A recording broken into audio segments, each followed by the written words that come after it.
Hello students, मैं आप लोगों को आज के इस वीडियो में अध्याय 1 के 1.6 टॉपिक को पढ़ाने वाला हूं। तो 1.6 में दिया हुआ है लेखांकन की विशेषता दिया हुआ है। तो लेखांकन की विशेषताएं में कौन कौन सी विशेषताएं हैं, इनको आज इस वीडियो में पूरा डिटेल से जानेंगे। तो पहले हम लेखांकन की विशेषताएं के टॉपिकों को पढ़ लेते हैं। तो पहला टॉपिक है लेखांकन विज्ञान एवं कला दोनों है। वित्तीय व्यवहार, तीसरा है निश्चित बहियों का उपयोग, चौथा है लेखा प्रणाली, पांचवा है नियमित लेखा, छठवा है वर्गीकरण करना, सातवां है विश्लेषण करना या सारांश, और आठवां है व्याख्या, निर्वचन व संप्रेषण करना दिया हुआ है।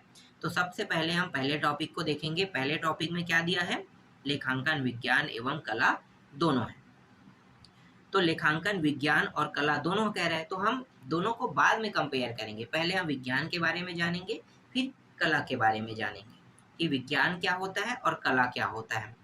तो मैं ज़्यादा इसमें घुमा फिरा के बताने वाला नहीं हूँ, बस मैं आपको थोड़ा सा समझाऊंगा और डायरेक्ट मुद्दे पे हम चलेंगे। तो यहाँ पे बहुत सारा चीज़ फालतू दिया है, जैसे वी का अर्थ है विस्तृत और ज्ञान का यहाँ पे ज्ञान है, इसका अर्थ जानना होता है। तो ये सब चीज़ जानने की जरूरत नहीं है, ये कोई अर्थ अर्थ नहीं बना रहा है ना।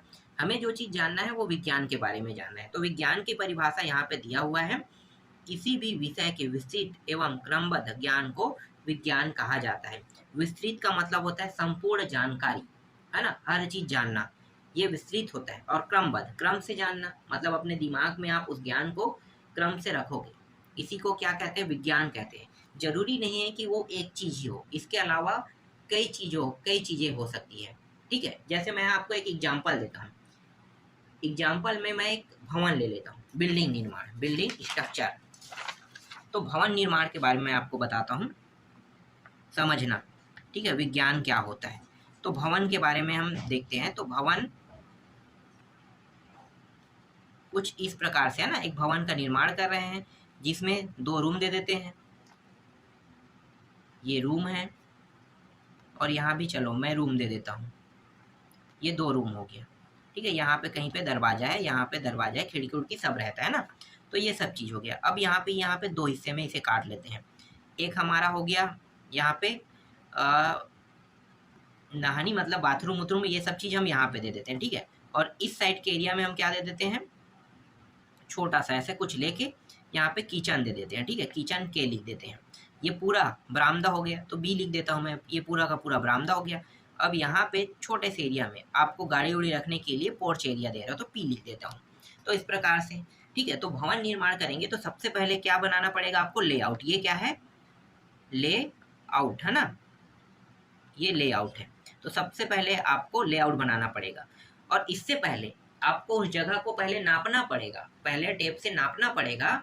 मतलब क्रमबद्ध आपको ज्ञान पता होना चाहिए। क्रमबद्ध मतलब आपको जानकारी पता होना चाहिए। विस्तृत जानकारी तो होना ही चाहिए, लेकिन क्रमबद्ध होना चाहिए। तो सबसे पहले क्या करेंगे? ये जगह को नापेंगे। नाप के ये एरिया आ गया 50 और ये एरिया आ गया 40। इसी तरीके से ये पूरा एरिया 50-40 का है, यहाँ भी 50 और ये 40। ठीक है, 50-40। तो ये एरिया हमने टेप से नाप दिया। टेप से नापने के बाद अब क्या करेंगे? अब लेआउट बनाएंगे। कागज में इसे लेआउट बनाए, जैसे यहाँ पे मैंने बनाया ना, वैसे ही लेआउट बनाया जाता है कागज में। तो ये कागज में लेआउट बन गया। लेआउट बनने के बाद यहाँ पे कहाँ पे कॉलम रहेगा, ये कॉलम कहाँ कहाँ पे आपको रखना है। ये कॉलम के लिए देखो बिंदु पॉइंट ये है, इस तरीके से कॉलम के लिए यहाँ पे मैंने बिंदु पॉइंट दे दिया। तो कॉलम कहाँ पे होना चाहिए, ये हो गया। फिर बीम कहाँ पे होना चाहिए, ये हो गया। फिर इसमें छड़ कितना लगेगा, ठीक है, छड़ कितना लगेगा, रेत कितना लगेगा, सीमेंट कितना लगेगा, रेत, छड़, सीमेंट, ईंट कितना लगेगा, फिर गिट्टी कितना लगेगा।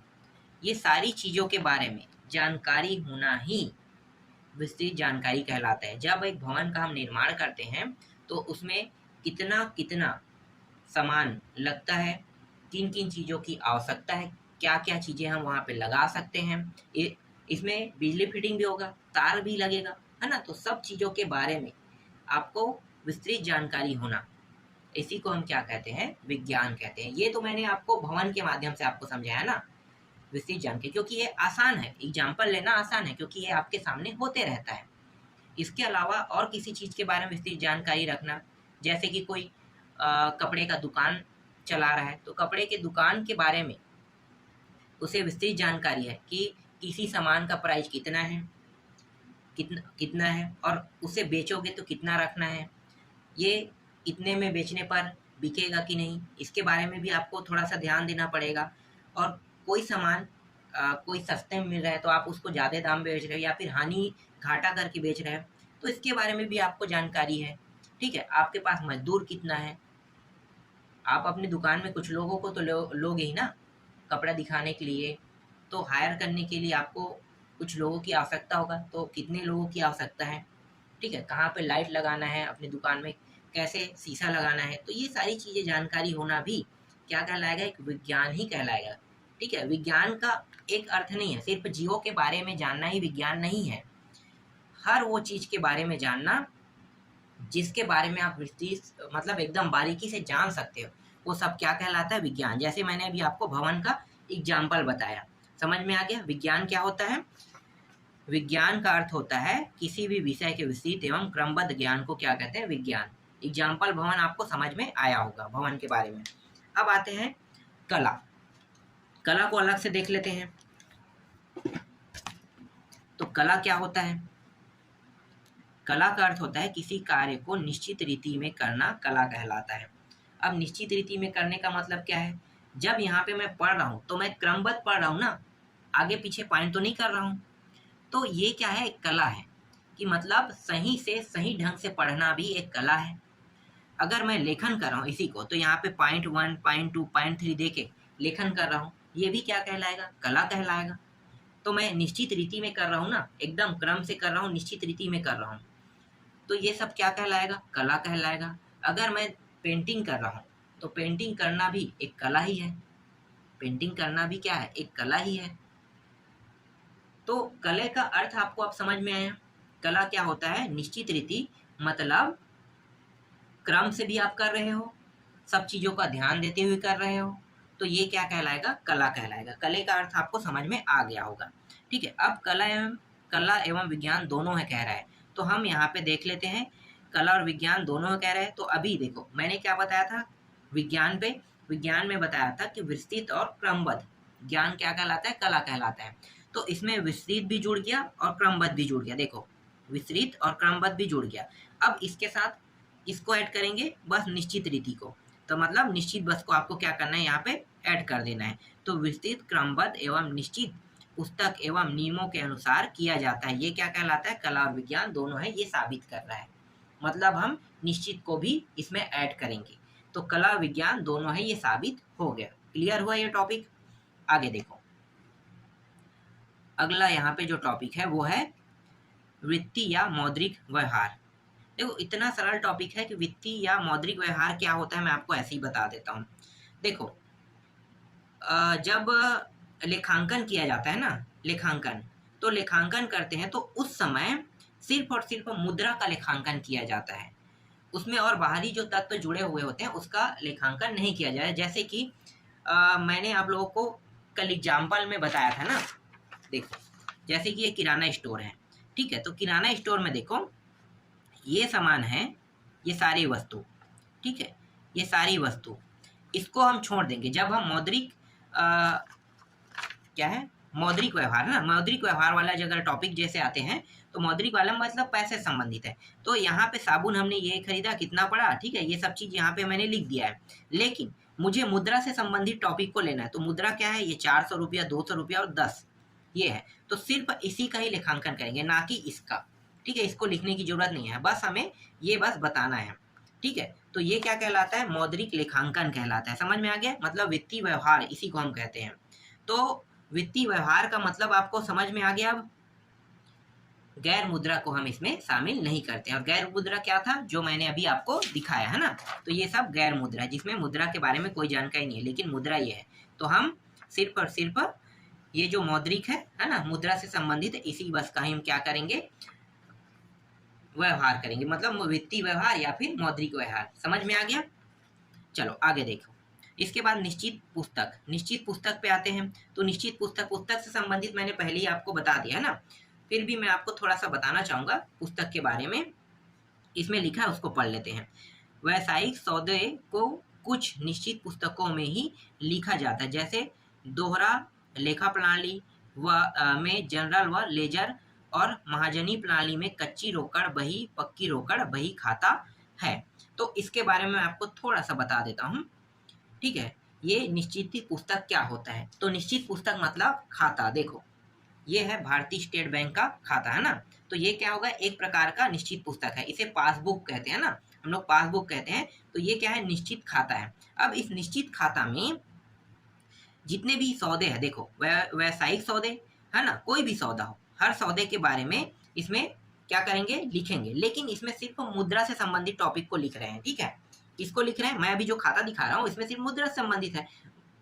अगर वैसायिक होता तो व्यवसाय मतलब ये वैसायिक इस प्रकार से भी लिखते हैं। ठीक है, वैसायिक में ये शक्कर, साबुन, शैम्पू, इसके बाद रुपया, ये सब चीज लिखते हैं ना। लेकिन इसमें मैं अभी आपको जो दिखा रहा हूँ खाता, इसमें क्या लिखेंगे? इसमें सिर्फ और सिर्फ जो लेखन प्रणाली है मुद्रा संबंधित उसको लिखेंगे। देखो यहाँ पे है, देख सकते हो डेट उट सब चीज यहाँ पे लिखा हुआ है ना, यहाँ पे।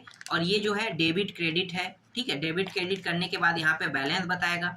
देखो जैसे कि यहाँ पे बैलेंस का टॉपिक दिया हुआ है, समझ में आ रहा है? तो इसमें जो टॉपिक दिया हुआ है क्रेडिट, डेबिट, और यहाँ पे डेट टू डेट दिया हुआ है। ठीक है, डेट टू डेट दिया है, तो इसी को हम क्या कहेंगे? निश्चित पुस्तक कहेंगे। क्या कहेंगे? निश्चित पुस्तक। मतलब ये परमानेंटली है, निश्चित रूप से इसमें जितने भी टॉपिक छपा हुआ है वो एकदम परमानेंट है। डेट टू डेट, जब हम इसकी पुराना जानकारी लेना चाहते हैं बैंक से तो बैंक भी दे देगा। अगर हम पासबुक को घुमा भी देंगे तो भी ये हमारी जानकारी हमें मिल जाएगा, है ना। निश्चित का मतलब ये नहीं है, फिलहाल मैं आपको जो समझाना चाहता हूँ वो ये है कि जो मैं आपको पासबुक दिखा रहा हूँ ये एक निश्चित पुस्तक के हैं। ठीक है, अब यही निश्चित पुस्तक के बारे में बताया गया है, जिसमें दोहरा लेखा प्रणाली होता है, जर्नल व लेजर, महाजनी प्रणाली होता है, कच्ची रोकड़ बही होता है, पक्की रोकड़ बही होता है, खाता बही होता है। तो अभी मैंने आपको खाता दिखाया, समझ में आ गया? तो ये जो जितना लिखा हुआ है ना यहाँ पे, दोहरी लेखा प्रणाली, महाजनी, ये सब चीज समझो कि एक प्रकार का खाता है ये। तो निश्चित पुस्तक जो होता है, ये निश्चित पुस्तक अब आपको समझ में आ गया होगा कि जो हमारा खाता है वो क्या है? बैंक अकाउंट में जो बैंक अकाउंट जो हमारा है वो क्या है? हमारा निश्चित पुस्तक है। ठीक है, इसके अलावा बड़े बड़े कंपनियों में भी होता है निश्चित पुस्तक। चलो आगे देखो, इसके बाद देखो यहाँ पे है लेखा प्रणाली। लेखा प्रणाली क्या होता है? तो लेखा प्रणाली मतलब लिखने की कला कह सकते हैं, या फिर भाषा से संबंधित भी कह सकते हैं ना। तो लेखा प्रणाली का मतलब हम भाषा से संबंधित समझते हैं। तो भारत में दो प्रणाली प्रचलित है। देखो भारत में दो प्रणालियां प्रचलित है, एक अंग्रेजी लेखांकन प्रणाली और एक है दोहरा लेखा प्रणाली है, तथा महाजनी और भारतीय बही खाता। ठीक है, तो ये दो को बताया गया है, और इसके अलावा इसमें महाजनी का भी उपयोग किया जाता है और भारतीय बही खाता का भी उपयोग किया जाता है। तो लेखा प्रणाली के दो भाग हैं। ठीक है, लेखा प्रणाली के कितने भाग हैं? दो प्रणालियां हैं के कह रहे हैं ना। तो दोनों प्रणालियों के बारे में जान लेते हैं। पहले प्रणाली को हम आंग्ल प्रणाली कहते हैं। ठीक है, आंग्ल प्रणाली, और दूसरे को हम कहते हैं भारतीय प्रणाली। ठीक है, तो आंग्ल और भारतीय हो गया। अब पहले हम आंग्ल के बारे में बारीकी से जानेंगे कि आंग्ल प्रणाली क्या होता है। तो देखो यह प्रणाली विदेशी है, इसमें लेखे अंग्रेजी भाषा में किए जाते हैं। ठीक है, कि कौन से भाषा में किया जाता है? अंग्रेजी भाषा में। एक मिनट मैं थोड़ा सा छोटा कर लेता हूँ इसे, पूरा टॉपिक नहीं आ रहा है ना। ठीक है, अब आ जाएगा। ठीक है, देखो ये एक विदेशी प्रणाली है और इसे अंग्रेजी भाषा में किए जाते हैं। इस प्रणाली के तीन प्रमुख रूप है, तीन रूप है कह रहा है। पहला क्या, कौन सा रूप है? दोहरा लेखा प्रणाली। ठीक है, दोहरा लेखा प्रणाली दिया हुआ है। तो ये जो दोहरा लेखा प्रणाली है वो क्या है? तो दोहरे लेखा प्रणाली का मतलब होता है जिसमें क्रेडिट और डेबिट दोनों होता है। देखो मैं आपको दिखा देता हूँ। देखो खाता के बारे में आपको बता रहा था ना, तो देखो ये डेबिट है और क्रेडिट है। ठीक है, दोहरा का मतलब ये है एक होता है आपका डेबिट और एक होता है क्रेडिट, इसी को हम दोहरा कह देते हैं। ठीक है, दोहरा प्रणाली का मतलब होता है एक क्या रहेगा आपका? एक रूप डेबिट रहेगा। देखो यहाँ पे लिखा है ना, एक रूप डेबिट का है और दूसरा रूप क्या है? क्रेडिट से संबंधित है। तो दोहरा लेखा प्रणाली का मतलब यही होता है। तो मैंने अभी आपको क्या दिखाया? ये पासबुक है, भारतीय स्टेट बैंक का पासबुक है। इस पासबुक में यहाँ पे एक साइड क्या लिखा है? डेबिट लिखा है और एक साइड क्रेडिट है। ठीक है, क्रेडिट जब आप पैसा जमा करते हो तो क्रेडिट के साइड में जाता है, जब आप पैसा निकालते हो तो डेबिट के साइड से कम हो जाता है। ठीक है, उसके बाद लास्ट में यहाँ पे आता है, ये बैलेंस को बताता है। ठीक है, बैलेंस आपने कितना जमा किया और कितना निकाला। जैसे देखो यहाँ पे है, यहाँ पे देखो 52 रुपये यहाँ पे कटा है ना, तो पहले कितना था, 606 रुपये था, तो यहाँ से कितना कट गया, 52 कटा। 52 कटने के बाद देखो यहाँ पे आते हैं, तो यहाँ पे कितना है, 554 है ना, कटा ये। अब वापस 52 रुपये यहाँ पे क्या हो रहा है, प्लस हो रहा है, वापस क्या हुआ, प्लस हुआ, प्लस होके फिर कितना हो गया, 606.43 फिर से हो गया। तो क्रेडिट मतलब जब पैसा आप जमा करते हो या कहीं से आपके खाते में आता है तो वो क्रेडिट के साइड में होता है, और जब पैसा आपके खाते से कटता है या आप निकालते हो तो वो इस लाइन में रहता है, डेबिट के साइड में रहता है। समझ में आ गया? तो दोहरा लेखा प्रणाली का मतलब आपको समझ में आ गया कि एक साइड डेबिट रहेगा और दूसरे साइड क्रेडिट रहेगा। ये अंग्रेजी भाषा में है ना, अंग्रेजी भाषा में है डेबिट और क्रेडिट। चलो अगला देखते हैं आप। इसके बाद दूसरा देखो, दूसरा है यहाँ पे इखरा लेखा प्रणाली। ये क्या होता है इखरा लेखा प्रणाली? देखो इसमें लिखा है, उसको पढ़ने की जरूरत नहीं है, मैं जो आपको बता रहा हूँ एकदम बारीकी से बता रहा हूँ ना। तो इखरा लेखा प्रणाली क्या होता है, मैं मार्केट में जाता हूँ और मार्केट में जाने के बाद मैंने कुछ सामान खरीदा। ठीक है, हो सकता है मैं जैसे कल मैं बता रहा था ना, एक दुकानदार के रूप में, ठीक है, एक दुकानदार के रूप में गया और दूसरे दुकानदार से मैंने सामान खरीदा। तो दूसरे दुकानदार से सामान जब मैं खरीदूंगा तो उसको मैं कुछ इस प्रकार से चार्ट बना के दूंगा, या फिर वो चार्ट बनाएगा कि साबुन 10 पैकेट की कीमत 400 है ना। कल थोड़ा ज़्यादा डिटेल में बताया था, आज थोड़ा सा ऊपर से देख लेते हैं। ठीक है, तो ये 10 पैकेट, तो एक पैकेट के 40, तो 10 पैकेट कितना होगा, 400। इस तरीके शक्कर 5 किलो, 1 किलो का 40, तो 5 किलो कितना हो गया, 200 रुपया। Shampoo 10 packet 10 piece. ठीक है, इस तरीके से। तो इस तरीके से क्या हो गया, एक इखरा लेखा प्रणाली। ठीक है, ये एक ओर से लिखा गया है। ठीक है, एक ओर से लिखा गया है, मतलब जहां मैं सामान खरीद रहा हूँ वहां पे मैंने डायरेक्ट दिया, और डायरेक्ट देने के बाद उसी में ये सामान वो मिल गया। राइट का निशान लगाते हैं ना, जो आप लिख के जाते हो उसको मिला कि नहीं, राइट का निशान लगा देते हैं। राइट का निशान लगाने के बाद बगल में पैसा इस तरीके से लिखते हैं, लिखने के बाद कितना हुआ बिलिंग कर देते हैं, और बिलिंग करने के बाद आपको दे दिया जाता है, और देने के बाद डायरेक्ट आप क्या करते हो, डायरेक्ट आप पैसा दे देते हो। तो ये होता है इखरा लेखन प्रणाली। समझ में आ गया? एक तरफ से ही लिखा जाता है, दूसरे तरफ से लिखने की आवश्यकता नहीं, क्योंकि तुरंत अपना काम हुआ और काम होने के बाद आपने पैसा पटा दिया, तो और कुछ करने की आवश्यकता नहीं है। समझ में आ गया? ये होता है इखरा लेखन प्रणाली। अब आगे देखो, तीसरा जो टॉपिक है ये है रोकड़ प्रणाली। रोकड़ प्रणाली क्या होता है? रोकड़ प्रणाली का मतलब होता है नगद लेन देन से संबंधित है, नगद लेन देन से संबंधित है। रोकड़ प्रणाली का मतलब आपको समझ में आ रहा है? नगद लेन देन कैसे, एग्जाम्पल इसके लिए भी बता देता हूँ। देखो एग्जाम्पल बहुत सारे हैं बड़े बड़े, लेकिन मैं आपको छोटा एग्जाम्पल इसलिए दे रहा हूँ क्योंकि आप अपने आसपास में करते रहते हैं ऐसे छोटे छोटे जो एग्जाम्पल है ना, ये होते रहता है। जो एग्जाम्पल मैं भी आपको बताने वाला, इसलिए मैं छोटा एग्जाम्पल दे रहा हूँ। बड़े एग्जाम्पल में जाऊँगा तो आपको समझ में नहीं आएगा, आप कंफ्यूज हो जाओगे।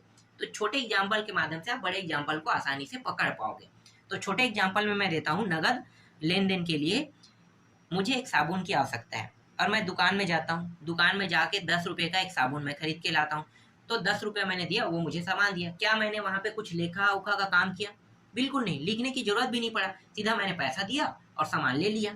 इसी को हम कहते हैं रोकड़ प्रणाली कहते हैं। समझ में आ गया? नगद लेन देन, मैंने तुरंत पैसा पटाया और वहां से सामान उठा लिया, तो ये होता है नगद प्रणाली या रोकड़ प्रणाली। आप ये भी यही से कह सकते हैं। क्लियर हुआ? इसमें बहुत सारी चीज दिए हुए हैं, देखो टॉपिक बहुत सारे दिए हुए हैं। इसमें एक चीज और क्या है, जिन संस्थानों में लेन देन नगद में ही किए जाते हैं। देखो ये यहाँ पे संस्थान के जिक्र कर दिया, जबकि मैंने एग्जाम्पल एकदम छोटा लिया है और छोटा आपको समझ में आ गया होगा, है ना। तो ये वही है। अब यहाँ पे संस्थान न देके मैं डायरेक्ट दुकान दे देता हूँ, तो दुकान में मैंने क्या किया, नगद लेन देन कर दिया। तो एक ही तो मतलब है ना रोकड़ प्रणाली का, कि नगद लेन देन को ही हम क्या कह सकते हैं, रोकड़ प्रणाली कहते हैं। ठीक है, तथा जिनका उद्देश्य लाभ कमाना नहीं होता है। अब भाई संस्थान कह रहे हो तो संस्थान में बड़े बड़े संस्थान होते हैं, तो कई जगह ऐसे हैं जिन संस्थानों में लाभ नहीं कमाया जाता, तो उनके द्वारा रोकड़ प्रणाली का उपयोग किया जाता है। अब संस्थान लोगे तो बड़ा एरिया हो गया ना, मैंने छोटा एग्जाम्पल दिया है। बड़ा एग्जाम्पल अगर लेता तो इस तरीके से बताता, जैसे कि स्कूल कॉलेज अस्पताल ये सरकार जो है बनाता है, लेकिन सरकार को इससे कोई बेनिफिट नहीं होता है, कोई इनकम नहीं होता है। जो सरकारी हॉस्पिटल जो चला रहे हैं ना सरकार, उसको कोई टैक्स वहाँ से नहीं मिलता है। जबकि वहाँ पे जितने भी डॉक्टर है, नर्स है, डॉक्टर है ना, जितने भी एम्प्लॉय है, उन सबको पेमेंट अलग से सरकार करता है। और सरकार पेमेंट करने के बाद वहां से कोई भी, अब सोचो अपनी ओर से दे रहा है तो वहां पे सरकार को कोई बेनिफिट हुआ क्या? नहीं। ये जन सेवा है, जन सेवा में सरकार को कोई फायदा नहीं होता। इसलिए यहाँ पे कहा गया है कि जिनका उद्देश्य लाभ कमाना नहीं होता। स्कूल में वैसा है, स्कूल में शिक्षकों को पेमेंट दिया जाता है सरकारी स्कूलों में, लेकिन क्या सरकारी स्कूलों में जो कई जगह तो कुछ एडमिशन चार्ज होता है ना, तो वो एडमिशन चार्ज को सरकार वापस नहीं मांगती है। उसको कहता है कि उसी के जो पैसा है वहां से उसका रिनोवेशन करवाओ, पेंट करवाओ, ये सब चीज काम उसमें करवाओ कहता है। तो सरकार को इससे फायदा नहीं होता, जबकि शिक्षकों को बहुत ज्यादा पेमेंट दिया जाता है। तो ऐसे कुछ संस्थान हैं जिनसे सरकार को कोई लाभ नहीं है, तो यहाँ पे डायरेक्ट संस्थान को ले लिया गया है। जबकि रोकड़ प्रणाली का अगर सीधा एग्जाम्पल देखा जाए तो मैंने एक सामान खरीदा और उस सामान के बदले में पैसे दिया, ये कह सकते हो रोकड़ प्रणाली का एकदम सटीक और सिंपल एग्जाम्पल है। समझ में आ गया? अब आते हैं दूसरा, आंग्ल प्रणाली समझ में आ गया। आंग्ल के बाद भारतीय प्रणाली में आते हैं। तो भारतीय प्रणाली क्या होता है? भारतीय प्रणाली जो है भारत में प्रचलित है, इसके कारण भारतीय प्रणाली के नाम से जानी जाती है। इसका उल्लेख कौटिल्य, देखो यहाँ पे बहुत सारी चीज लिखा होता है, फालतू लगता है मुझे, उसको तो कभी भी आपको पेपर में लिखना भी नहीं है। जो लिखना है वो ये है, यहाँ पे कौटिल्य का जिक्र हुआ था इसलिए मैं यहाँ पे आपको बता रहा हूँ। इसका उल्लेख कौटिल्य के अर्थशास्त्र तथा मनुस्मृति में पूर्ण तथा विशुद्ध रूप से किया गया है। मतलब इनके बुकों में इसका जिक्र हुआ है भारतीय प्रणाली का। इस प्रणाली में लंबी बहियां प्रयोग की जाती है, मतलब ज्यादा बहुत लंबा चौड़ा जो मूल्यांकन करते हैं ना उसके बारे में किया जाता है, कह रहा है। तो लेखे देसी भाषा, जो लेखे होते हैं ना उसे देसी भाषा में भी करते हैं, जैसे कि हिंदी भाषा, उर्दू है, गुजराती, मराठी, उड़ीसा आदि में रखे जाते हैं। ठीक है, अभी आपको समझ में नहीं आ रहा है ये लेखे लेखे बार बार कह रहे हैं, मैं आपको वापस पासबुक दिखा देता हूँ। कहाँ पे रख दिया मैंने पासबुक को, देखो पासबुक को दिखाते हैं तब आपको समझ में आएगा। यहाँ पे देखो ये जो भाषा यहाँ पे उपयोग हुआ है ये कौन सा भाषा है भाई? अंग्रेजी है ना। यहाँ पे सभी चीजें क्या किसमें लिखा है? अंग्रेजी। लेकिन भारतीय प्रणाली अगर यहाँ पे कह देता तो आपको आपको यहाँ पे कौन सा भाषा देखने को मिलता? यहाँ पे देखो हिंदी है, उर्दू है, गुजराती, मराठी, उड़ीसा उड़िया कह रहा हूँ, उड़िया है ना। तो इन भाषाओं में आपको देखने को मिलता। तो यहाँ पे जो लिखा हुआ है ना वो पूरा का पूरा हिंदी में, उर्दू, मराठी, उड़िया इन भाषाओं में होगा। यही कहलाता है भारतीय प्रणाली। समझ में आ गया? यहाँ पे जो ये पासबुक है अगर इसमें हिंदी भाषा में उपयोग होता, उर्दू में होता है ना, उड़िया में होता, तब ये क्या होता? भारतीय प्रणाली होता। समझ में आ गया भारतीय प्रणाली? चलो अब आते हैं नियमित लेखा। ये नियमित लेखा क्या होता है? तो नियमित लेखा का मतलब होता है व्यावसायिक व्यवहारों का लेखा नियमित रूप से तिथिवार निर्धारित नियमों का पालन करते हुए किया जाता है।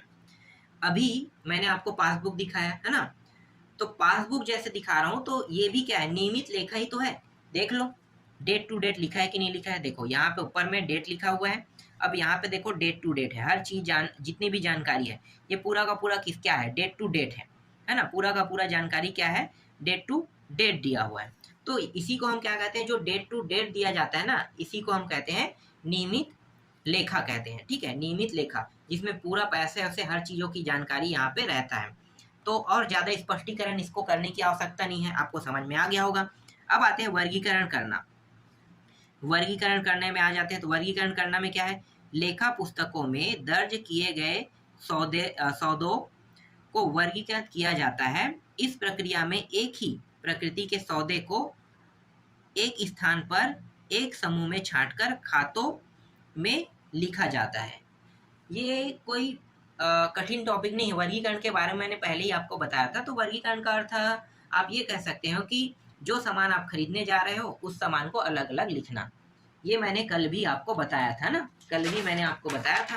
तो देखो वर्गीकरण का मतलब क्या? साबुन को मैंने लिख दी, इसका अलग रेट निकल गया, शक्कर का अलग निकल गया, शैम्पू का अलग निकल गया। तो ये क्या होगा? वर्गीकरण करना, अलग अलग लिख के अब इसको खाते में बस लिखना है आपको। एक खाता है जिसमें आपको लिखना है कि ये सामान इतना इतना इतना और इसका इतना इतना बिल हुआ। जैसे यहाँ पे बगल में लिखा हुआ है ना ये बिलिंग, ऐसा ही बिलिंग हुआ, इस तरीके से आपको बताना है बस। इसी को हम क्या कहते हैं, वर्गीकरण करना कहते हैं। ठीक है, अब यहाँ पे एक टॉपिक आ गया, सारांश आ गया। अब सारांश का मतलब आप क्या समझ रहे हो भाई? अभी तो मैंने पूरा बताया ना बिलिंग वाला, ये पूरा बिलिंग से संबंधित ही है, देख सकते हो बिलिंग से पूरा संबंधित है। उसके बाद पूरा टोटलिंग करने के बाद यहाँ पे रुपया बता दिया, तो यही क्या कहलाता है, सारांश कहलाता है। सारांश क्या निकला भाई, पूरा का सबका पैसा वैसा निकालने के बाद कितना पैसा आया, ये रहा, ये सारांश है।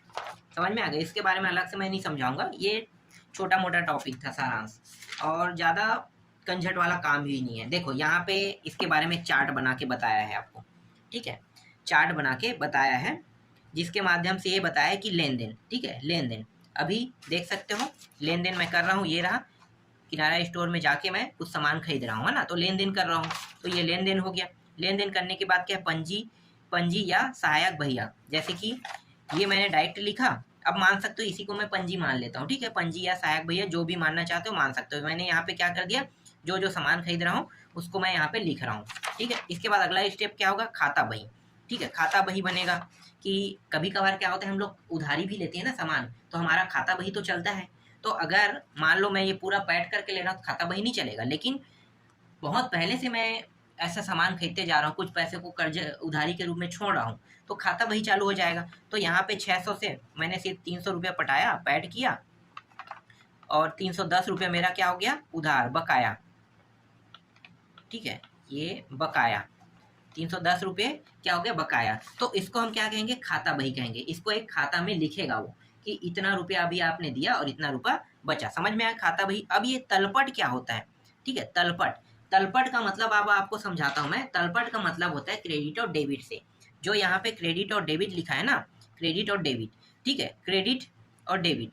तो क्रेडिट जब करता है ना, तो जैसे मैंने जिसके पास सामान खरीदा हूँ, देखो यहीं से समझना, ये रेट वाला, ठीक है, मैंने सामान किससे खरीदा, एक स्टोर से ना, किराना स्टोर से, तो 610 रुपये का हुआ, जिनमें से मैंने 300 रुपया उसे पैड किया, तो ये क्रेडिट कहलाएगा कि डेबिट कहलाएगा,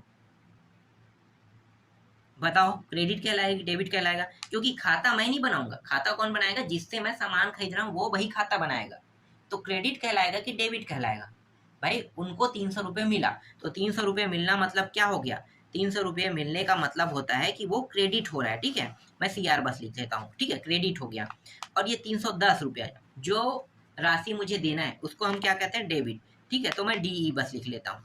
तो क्रेडिट मतलब जिससे मैंने सामान खरीदा, उनको मैंने 300 रुपये दिया, तो 300 रुपये को वो क्रेडिट में डालेगा, और जो बाकी राशि है उसको वो किस में डाल देगा, डेबिट में डाल देगा, ठीक है, क्योंकि आपका राशि बकाया है, वो कह रहा है 310 रुपया बकाया है, तो डेबिट में रहेगा। जिस दिन मैं 310 रुपये को पटाऊंगा तो वो फिर से क्या करेगा, फिर से 310 रुपया जैसे मैंने पैड किया, तब वो क्या कर देगा, क्रेडिट में डाल देगा ना, पैड, ठीक है, तो क्या कर देगा, क्रेडिट में डाल देगा। तो इस प्रकार से खाता का संचालन होता है। तो ये तलपट का मतलब अब आपको समझ में आ गया, तलपट क्या होता है, ठीक है। अब इसमें लाभ और हानि चिट्ठा भी दिया होता है कि भाई लाभ कितना हुआ, हानि कितना हुआ, ठीक है, तो लाभ हानि के बारे में भी यहाँ पे वो अपना जानकारी ले सकता है कि हाँ भाई मैंने ये सामान बेचा, इन सामानों में मुझे इतना लाभ हुआ। अक्सर लाभ ही होता है, हानि नहीं होता है। बड़े बड़े कंपनियों में लाभ हानि गिना जाता है, छोटे जगहों में हमेशा लाभ होते रहते हैं। जहाँ से सामान प्रोडक्शन होता है ना, जैसे कोई सामान कोई बना रहा है, तो वहाँ पे हानि होने के चांसेस होते हैं। बाकी किराना स्टोर, बाकी अन्य जगह पे है जहाँ से आप सामान खरीद रहे हैं, वहाँ पे उन्हें कभी भी कोई सामान में हानि नहीं होता है, ठीक है। तो ये बड़े व्यापारिक जगहों के लिए है, ठीक है, लाभ हानि। बाकी जो मैंने बताया ये आपको पूरा समझ में आया किस तरीके से चक्र होता है, ठीक है। अब आते हैं व्याख्या पे। इसमें कुछ खास नहीं दिया है। व्याख्या में क्या हो गया, जैसे मुझे कोई हानि हो गया है ना, या लाभ हो गया, तो लाभ हुआ तो इसी के बारे में हम क्या करेंगे, अपने ग्रुप या टीम के साथ एक राय रखेंगे, मतलब सबके साथ मिलकर कुछ चर्चा करेंगे, राय लेंगे, है ना, कुछ चर्चा करेंगे, राय लेंगे कि हमें इतना लाभ हुआ है, हम और लाभ बढ़ाना चाहते हैं, लेकिन हानि हो गया, तो हानि हो गया तो कंपनी वाले क्या कहेंगे कि हमें इस बार इसमें हानि हुआ है, हमें हानि नहीं होना है, मतलब हानि नहीं होने देना है, और हानि के जगह में हमें लाभ में जाना है इतने का। तो इसके लिए राय दूसरों से लिया जाएगा, फिर वहाँ पे पूरा का पूरा जो बैठे रहेंगे, है ना, उससे चर्चा करेंगे, तो इसी को हम क्या कह सकते हैं, व्याख्या कह सकते हैं। ठीक है, जो एक साल का लेखा जोखा होता है, समझना, एक साल का जो लेखा जोखा होता है, आपको पता है वित्तीय वर्ष जानते हो, ये जो है ये बैंक है, कौन सा बैंक है भाई, भारतीय स्टेट बैंक। ठीक है, बैंक का वित्तीय वर्ष होता है, हर बैंक का वित्तीय वर्ष होता है, कब से कब होता है, आप तो कॉमर्स लिए हो, मतलब आपको जानना बहुत जरूरी है। तो बैंक का वित्तीय वर्ष होता है 1 अप्रैल से 31 मार्च, है ना, 1 अप्रैल से 31 मार्च। तो 1 अप्रैल से 31 मार्च के मतलब 1 अप्रैल से 31 मार्च इसका वित्तीय वर्ष होता है। तो एक साल का जितना उसको लाभ हुआ है कि हानि हुआ है, किसी बैंक को, बहुत सभी बैंक का है ना वित्तीय वर्ष, तो लाभ हुआ है और हानि हुआ है, इसको वो बताता है कि हाँ हमें लाभ हुआ, इस बार हानि हुआ है, इसके बीच में चर्चा होता है, निर्णय होता है, ये उनके बीचों में होता है ना, बैंक वाले जो है अपने बीचों में ये करते हैं। अगर हानि होता है तो कुछ चीज़ों को बढ़ा देते हैं, जैसे कि आपको ब्याज दे रहे हैं उसको कम कर देगा, और कर्जा जैसे आप ले रहे हो ना, उससे उधार लेने जाते हो बैंक से, तो उधार में जो आपका ब्याज दर रेट है उसको बढ़ा देगा, अगर उसको घाटा होता है तो, और फायदा होता है तो और ज़्यादा फायदा लेने के लिए थोड़ा बहुत आपके बैंक में पैसा जमा करवाने के लिए थोड़ा सा इंटरेस्ट रेट बढ़ा देगा, थोड़ा सा बढ़ा देगा, और ब्याज की दर को थोड़ा सा कम कर देगा, अगर फायदा हुआ है तब की बात है। तो इस प्रकार से बैंक कार्य करता है, समझ में आ गया।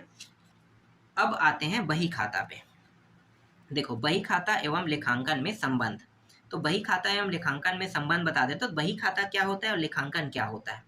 ठीक है, अभी मैंने जो वित्तीय वर्ष के बारे में बताया ना, ये पहले ही मैंने बता दिया है कि बही खाता और लेखांकन वाला जो टॉपिक है वो मैंने पहले ही बता दिया है। ठीक है, फिर भी मैं आपको इसके बारे में थोड़ा सा बता देता हूँ।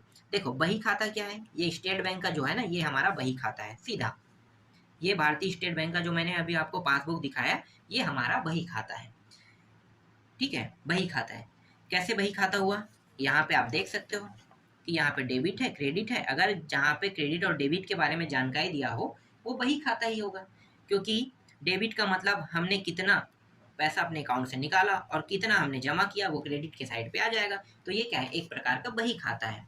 समझ में आ गया। इसके अलावा आप व्यापारिक दुकान में जाते हैं, वहाँ भी क्रेडिट उधारी चलता है, तो वो भी बही खाता है। बड़े संस्थान कि बड़े बड़े संस्थान में भी ऐसा ही रहता है, कैसे मुझे कुछ सामान के लिए मैं उस कंपनी को फोन करूंगा, मुझे इतना सामान चाहिए, इतने ट्रक चाहिए, तो वो क्या करेगा, अपना बही खाता खोलेगा, इतना सामान मैंने भेजा, ये इतने इतने रुपये का बना, इतना रुपया मैंने जमा किया, और बाकी पैसे को वो क्या करना, पैसा मैंने दिया उसको वो अपने क्रेडिट में डाल देगा। समझ, बही खाता काम करता है। अब यहाँ बही खाता के साथ लेखांकन जुड़ा रहता है कहते हैं, तो बही खाते का काम कंप्लीट हो जाता है ना, बही खाते का काम समाप्त हो जाता है, वहां से लेखांकन का कार्य, समझ में आ गया, जहां से बही खाता का काम समाप्त होता है वहां का कार्य शुरू होता है, कहा गया है। क्या होगा कि बही खाता होता है मतलब लेखांकन, है ना, दोनों। आगे देखो, अब आते हैं बही खाता तथा लेखांकन में अंतर लेते हैं। पूरा मैंने आपको डिटेल समझाया गया, अब मैं डायरेक्ट इसको पढ़ने वाला हूँ ना। तो बही खाता और लेखांकन में अब अंतर पड़ क्या है, क्षेत्र हमारा, क्षेत्र में देखो पहले हम बही, इसका क्षेत्र सीमा के अंतर्गत सौदे का लेखा करने शामिल किया जाता है। ठीक है, सौदे का लेखा करने संबंध किया जाता है, जिसमें डेबिट और क्रेडिट से जो संबंधित है ना, उसको बही खाता में लिखा जाता है। ठीक है, अब लेखांकन क्या होता है, व्यापक है, इसके अंतर्गत बही खाते द्वारा प्रदत्त सूचनाओं को जांच करना तथा उनका विश्लेषण कर परिणामों को प्राप्त करने संबंधी कार्य संपन्न किए जाते हैं, ये कहलाता है लेखांकन। ठीक है, जब क्रेडिट डेबिट का काम समाप्त हो जाता है, ठीक है, तो अंतिम रेट जो बचता है ना, अंतिम, जैसे मैंने आपको बैलेंस, आप कह सकते हो ये बैलेंस के जो साइड में जो पैसा दिखाई दे रहा है, सकते हो लेखांकन है। जब क्रेडिट डेबिट का काम खत्म हो जाता है, तो जब आप टोटलिंग करते हैं, बिल बनाते हैं, बिलिंग करते हो, तो वो बैलेंस साइड में दिखेगा। ठीक है, इतना बैलेंस हुआ, इतना बाकी, इतना बचा है, तो सब चीज काट फिट करने के बाद जो बचता है ये बैलेंस, यही कहलाता है आपका लेखांकन कहलाता है। क्लियर। नेक्स्ट टॉपिक देखो, क्षेत्र के बाद निर्भरता में आते हैं। ये क्या होता है निर्भरता, बही खाते का कार्य स्वतंत्र है, यह लेखांकन पर निर्भर नहीं करता है, बिल्कुल, क्योंकि पहले काम तो बही खाते का होगा, तब तो लेखांकन का कार्य होगा ना, और लेखांकन का कार्य बही खाते पर निर्भर है, ये भी सही है ना, क्योंकि बही खाता होने के बाद लेखांकन कार्य होता है, इसलिए बही खाता लेखांकन जो है बही खाता पर निर्भर है। यंत्रों का प्रयोग, इसमें यंत्र का प्रयोग हम कर सकते हैं ना, यंत्र प्रयोग कर सकते हैं, जबकि इसमें यंत्र का प्रयोग हम नहीं कर सकते। ज्ञान व योग्यता। बही खाते के कार्य के लिए योग्यता एवं प्रशिक्षण की आवश्यकता नहीं, क्योंकि छोटी मोटी जानकारी क्या है, क्रेडिट और डेबिट तक के करना है आपको, है ना। बही खाते से जानकारी लिखना, डेट टूट सब डालना है।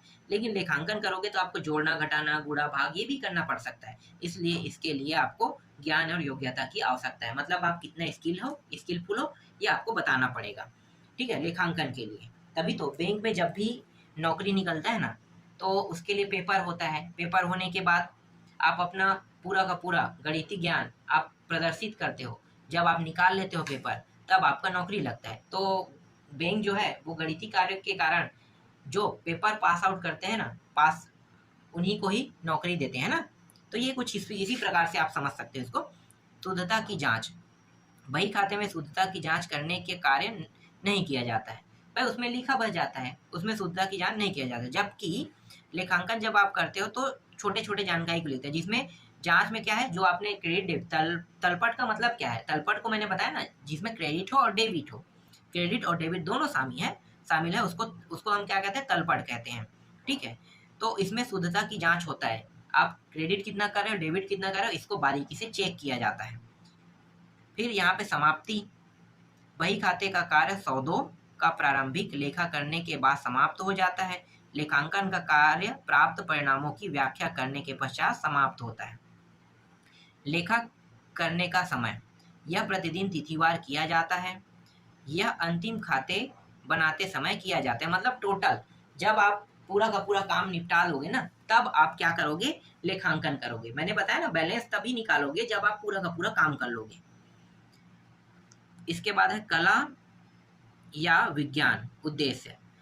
पहले कला या विज्ञान देख लें। बही खाता रखना कला है, लेखांकन कार्य विज्ञान है, ठीक है, क्योंकि गणितीय गणना करना मतलब लेखांकन विज्ञान से संबंधित हो गया। कला क्या हो गया, बस आप उसे लाइन से क्रम से लिख रहे हैं, वो क्या कहलाएगा, कला कहलाएगा।